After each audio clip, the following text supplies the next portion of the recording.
first of all, Joe, I would like to apologize because I can't be there tonight. But anyways, I would like you to know that I'm so happy for you. I know you're in good hands.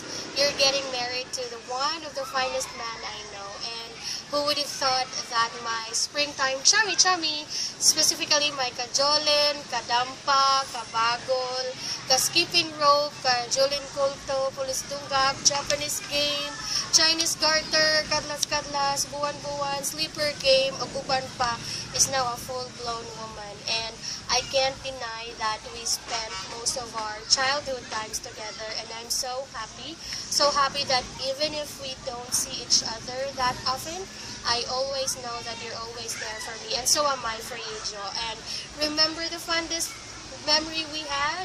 Remember the place, the area, the picture taking sa plaza na iikiyas pa jud ka namo sa imong mama Elena kay sayo mo dapat mahipos kada gabi. Remember pagkatkat sa mga mansanitas, tambis, balingbing ug uban pa. Hi, those were the days. I know we can't turn back time, but I always bring with me those memories. So let me greet you in advance. Congratulations and best wishes from your springtime chummy. I love you so much.